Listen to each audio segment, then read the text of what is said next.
जितना हम राज्य के लिए कर सकते हैं कि इस राज्य में और क्या आवश्यकता है उसके बारे में गहन चिंतन किया जा रहा है और आने वाले 4 सालों में ये राजस्थान एक नए राजस्थान के रूप में उभर के सामने आएगा। भाजपा की सरकार है, कोई वोट की राजनीति पे काम नहीं करती है, इसको विकास पे काम करना है। क्या लगता है इन 5 सालों में सोलर पे कोई बड़ा काम होगा? देखिए, मैं आपको बिल्कुल दावे के साथ लिख के दे सकता हूँ कि जो सोलर एनर्जी पे काम होने वाला है वो आज तक ऐसा काम नहीं होगा, इस तरह का काम होगा। मैं ये कहना चाहूँगा वरुण जी कि जो ये बजट आने वाला है, आप इस बजट में देखिए, किसी भी क्षेत्र को ले लीजिए, चाहे कृषि क्षेत्र में लीजिए, चाहे खनन के क्षेत्र में ले लीजिए, चाहे उद्योग के क्षेत्र में ले लीजिए, पर्यटन के क्षेत्र में ले लीजिए, शिक्षा में और महिलाओं के विकास में, तो ये कोई भी क्षेत्र ऐसा छूटने वाला नहीं है कि भाई हम किसी भी तरह से किसी बजट को समानता लाते हुए हर क्षेत्र में काम करने वाले हैं। हर क्षेत्र के लिए अलग अलग बजट आने वाला है। वो वक्त अब आ चुका है जब हर किसी की निगाह उस डॉक्यूमेंट पे है जो राजस्थान का विकास डिसाइड करने वाला डॉक्यूमेंट है।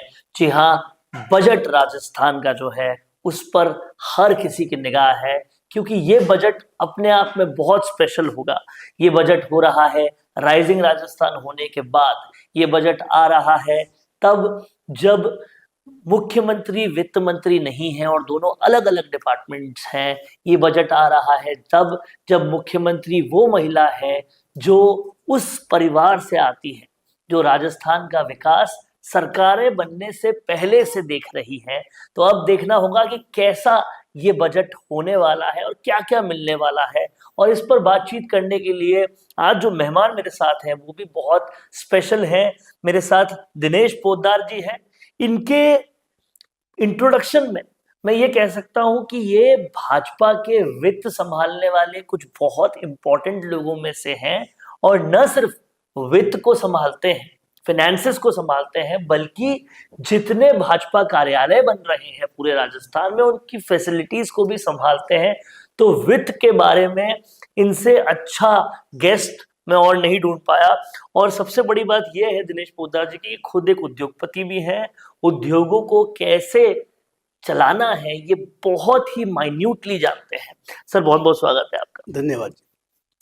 सबसे पहला सवाल ये है कि बजट जो है राजस्थान से, उससे अपेक्षाएं बहुत ज्यादा है। बिल्कुल। क्या कुछ लगता है आपको कि दिया कुमारी जी इस बार के बजट में क्या उन अपेक्षाओं को पूरा करेंगी? देखिए वरुण जी, जब पिक्चर कोई सुपरहिट होगी इसका फैसला कब करेंगे, उसका एक ट्रेलर से मालूम चल जाता है। जब हमने पूरे 1 साल के अंदर आपको इस चीज का जो माननीय भजन लाल जी द्वारा जो शुरुआत की गई है काम की, उससे मालूम चल जाएगा। जो पहले वर्ष में ही हमने राइजिंग राजस्थान किया तो बता दिया ना उद्योगों के लिए क्या करने वाले हैं, उद्योग को कैसे विकास करने वाले हैं, उद्योग के लिए क्या लाने वाले हैं। तो रहा सवाल बजट का, तो बजट में भी पूरा काम होगा, पूरा फोकस है। आप ये देखिए कि वित्त मंत्री माननीय दिया कुमारी जी, जो महिलाओं के क्षेत्र में ले लो, शिक्षा के क्षेत्र में ले लो, अपने पर्यटन के क्षेत्र में ले लीजिए, तो उनकी एक माहिर है। आज दिया कुमारी जी इस ऐसे परिवार से आती है, राज परिवार से आती है, जो इस क्षेत्र को भली भांति समझती है। और तब से शायद विकास कर रहे हैं राजस्थान का, जब सरकारें अस्तित्व में ही नहीं हुआ करती थी। बिल्कुल, जब से देख रही है। तो आज अपन को ऐसा वित्त मंत्री मिले हुए हैं। आज दिया कुमारी जी हमारे सामने ऐसी शख्सियत है जो इसको बेहतर तरीके से अच्छा एक बजट प्रस्तुत कर सकती है। तो महिलाओं के बारे में जहाँ तक बात है, महिलाओं के लिए बहुत अच्छा बजट आने वाला है। पर्यटन के लिए देखेंगे तो पर्यटन के लिए एक अविश्वसनीय, आप मान लीजिए, अच्छा एकदम बहुत बढ़िया बजट आने वाला है जो राजस्थान के पर्यटन का बहुत विकास करेगा। और आवश्यकता भी है। पर्यटन एक ऐसा है जो देश के प्रदेश के विकास के लिए आवश्यक है, उसका विकास करना आवश्यक है। और रहा सवाल पर्यटन के अलावा शिक्षा का, तो शिक्षा में खुद देख लीजिए। आज हमारा दिया कुमारी जी, जो इनका राज परिवार शुरू से चल रहा है, MGD स्कूल है या और स्कूलें हैं जो भी इनकी स्कूल चल रही है, तो कितना बेस्ट एजुकेशन है, कितनी अच्छी शिक्षा है। पहले से जानते हैं, शिक्षा को अच्छी तरह से समझते हैं। ये बातें तो बिल्कुल ठीक है आपकी, लेकिन अब सबसे बड़ा सवाल है उद्योगों का। आपने बिल्कुल ठीक फरमाया कि राइजिंग राजस्थान पहले साल में किया, ये अपने आप में एक अलग बात थी, क्योंकि हर सरकार ने इससे पहले आखिरी सालों में वोट कमाने के लिए काम किए हैं। लेकिन इस सरकार का शुरुआत से फोकस है। पर कौन सी इंडस्ट्रीज पे फोकस रहने वाला है, कौन सी इंडस्ट्रीज पे खासकर मुख्यमंत्री जी का या वित्त मंत्री जी का या सरकार का फोकस है? देखिए, सबसे बड़ा फोकस जो रहने वाला है वो सबसे पहले तो रिन्यूएबल एनर्जी और सौर ऊर्जा, जो सोलर जो है इस पे बड़ा फोकस रहने वाला है। और यानी मैं राजस्थान बिल्कुल पे दावे के साथ कह सकता हूँ कि ये जो सोलर एनर्जी वाला मामला है ना, ये राजस्थान एक ऐसा प्रदेश है जहाँ सोलर की बहुत ज्यादा अपन को अपेक्षाएं हैं, और सोलर यहाँ बहुत ज्यादा उत्पादन हो सकता है और रिन्यूएबल एनर्जी के सेक्टर में बहुत अधिक विकास कर सकता है। और कहीं ना कहीं जो बातें होती है कि डबल इंजन की सरकार, यहाँ पर आकर वो बात बिल्कुल यथार्थ रूप से होती हुई नजर आती है। क्योंकि देखिए, एक तरफ तो राजस्थान सरकार का पूरा फोकस सोलर पर है, बिल्कुल हमने अभी राइजिंग राजस्थान में भी देखा, और दूसरी तरफ ताकत मिलती है प्रधानमंत्री से, क्योंकि वो भी सोलर को लेकर पूरी तरह से बिल्कुल मिशन पे उतरे हुए इस तरह से लगता है। बिल्कुल तो क्या बिल्कुल लगता है इन 5 सालों में सोलर पे कोई बड़ा काम होगा? देखिए, मैं आपको बिल्कुल दावे के साथ लिख के दे सकता हूँ कि जो सोलर एनर्जी पे काम होने वाला है वो आज तक ऐसा काम नहीं होगा, इस तरह का काम होगा। जो सोलर की जो सोलर पावर जो आवश्यकता है सबसे ज़्यादा, आज विद्युत की कमी है, जो राजस्थान में इंडस्ट्री में भी आज ये विद्युत की कमी रहती है, आप किसानों को देखेंगे तो बिजली की कमी रहती है। तो सोलर एनर्जी वाला जो काम होने वाला है ये बहुत बड़ा काम होने वाला है, अगले 5 साल के अंदर गारंटी करता हूँ कि इतना बड़ा काम होने वाला है कि आज तक ऐसा काम नहीं हुआ होगा। कहीं ना कहीं ये चीज देखने को मिली है कि इससे पहले वाली सरकारों में, यानी कि मोदी जी से पहले वाली सरकारों में, मुद्दा एक ही होता था कि पेट्रोल पेट्रोल पेट्रोल। प्रधानमंत्री मोदी ने आकर वो मुद्दा ही शिफ्ट कर दिया है, बिल्कुल अब सब बिल्कुल ईवी पर आ गए, अपडेट हो गए। अब पेट्रोल की कीमतों से फर्क ही नहीं पड़ रहा है, ऐसा लगता है। बिल्कुल बिल्कुल जब से ये देखिए इलेक्ट्रिक के व्हीकल्स आए हैं, ईवी का जो जमाना आया है, और ईवी के जैसे जैसे धीरे धीरे धीरे धीरे प्रयास हो रहा है कि भाई ईवी पे सबको शिफ्ट कर दें, तो आने वाले 2-3 साल के अंदर अंदर ये ईवी पे कन्वर्ट होने वाला है पूरा।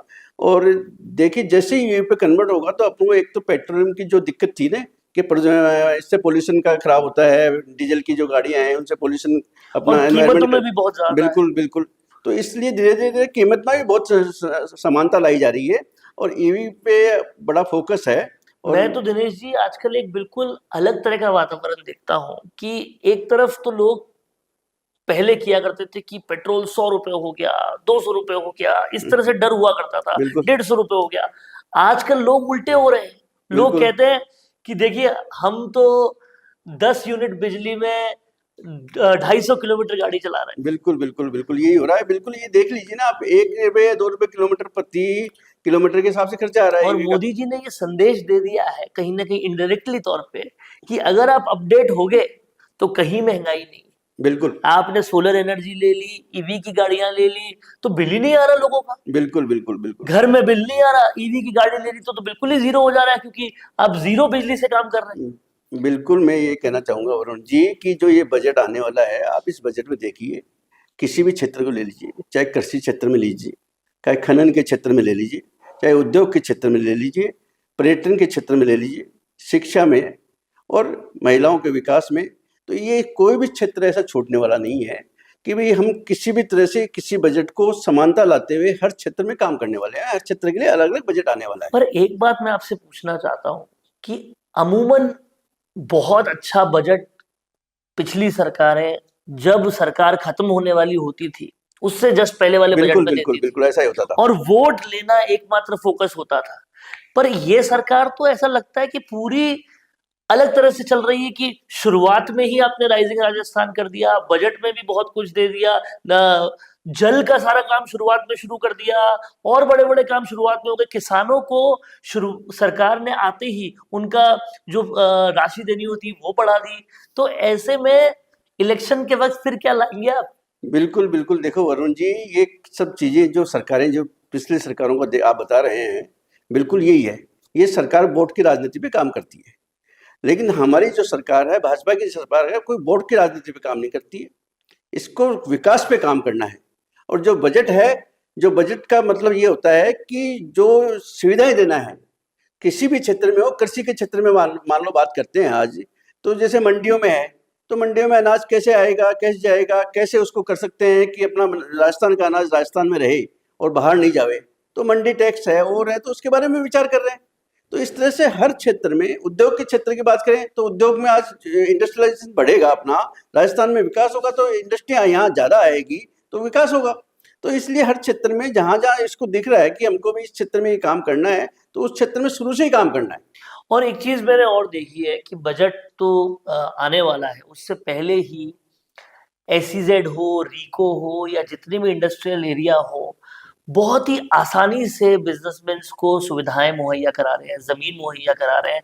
तो क्या ये माने कि ईज ऑफ डूइंग बिजनेस में और ज्यादा ईज आने वाली है? बिल्कुल बिल्कुल बिल्कुल, ये बिल्कुल सही बात है आपकी। इस तरह का जो आप बात कर रहे हैं कि इंफ्रास्ट्रक्चर की जो बात है, इंफ्रास्ट्रक्चर की बहुत आवश्यकता है, क्योंकि पिछले 5 सालों में इस पे बहुत कम काम हुआ है और बहुत आवश्यकता है राजस्थान में, और विशेषकर जयपुर में भी इंफ्रास्ट्रक्चर का बहुत डेवलपमेंट की आवश्यकता है। तो धीरे धीरे इस पे बहुत विचार चल रहा है। और जहाँ तक ये सड़क का और इसका इंफ्रास्ट्रक्चर का, जैसे गाँवों को सड़क से जोड़ने का काम तो पहले भी किया है, लेकिन जैसे जैसे पॉपुलेशन बढ़ रही है, जनसंख्या बढ़ रही है, तो ट्रैफिक व्यवस्था थोड़ी सी बिगड़ी हुई जैसे लगती है, तो समय लगता है हर चीज़ को, लेकिन इस पर काम होना जरूरी है। यदि हम काम आज शुरू कर देंगे तो अगले 2-3 साल में आपको उसका रिजल्ट देखने में मिल जाएगा। एक आखिरी सवाल आपसे और लूंगा। कई सर्वेज आए हैं, वो सर्वे कहते हैं कि अब जयपुर जो है वो पूरे भारत में जहां रियल एस्टेट के दाम बहुत जबरदस्त तरीके से बढ़ सकते हैं, उन इलाकों में, उन शहरों में आ चुका है। और कहीं ना कहीं जिस तरह से रिंग रोड का डेवलपमेंट हो रहा है और भी चौतरफा सारे क्षेत्र जो है वो डेवलप हो रहे हैं, रियल एस्टेट सेक्टर के लिए आपको क्या लगता है कि सरकार क्या कुछ देगी और आने वाले टाइम में कितना बूम जयपुर में आएगा? देखिए, इसको आप बूम कहें या डेवलपमेंट कहो, विकास जहाँ होगा वहाँ तेजी तो आएगी, क्योंकि देखो विकास होने से जनसंख्या बढ़ती है, पॉपुलेशन बढ़ती है, काम करने वाले लोग आते हैं, गाँव से दाड़ियों से लोग यहाँ जयपुर में आते हैं, और जयपुर में जैसे जहाँ भी काम इंडस्ट्री होती है वहीं आदमी आएगा। बिल्कुल। और जब कहीं भी आदमी आएगा और उसका पॉपुलेशन घनत्व बढ़ेगा तो आवश्यकता पड़ती है उसको, रह रोटी कपड़ा मकान तीनों चीज़ की आवश्यकता पड़ती है। और ये इंफ्रास्ट्रक्चर जैसे डेवलपमेंट धीरे धीरे होगा, और ज़मीनों में रियल इस्टेट में जैसे आप देख रहे हैं कि ठीक है रेटें बढ़ी है, बूम आया है, लेकिन उसका इफेक्ट गरीब के ऊपर पड़ने वाला नहीं है। बिल्कुल, उल्टा गरीब के ऊपर सकारात्मक इफेक्ट ही पड़ेगा, क्योंकि कहीं ना कहीं जितनी ज्यादा चीजें बनेंगी उतनी ज्यादा नौकरियां डेवलप होगी। और यहाँ पर भी डबल इंजन की सरकार वाली ताकत देखने को मिलती है कि आप देखिए आज रिंग रोड में काम कितना तेजी से हो गया, जब से केंद्र सरकार के रोड विभाग ने पूरी उसमें अपनी वो दी है।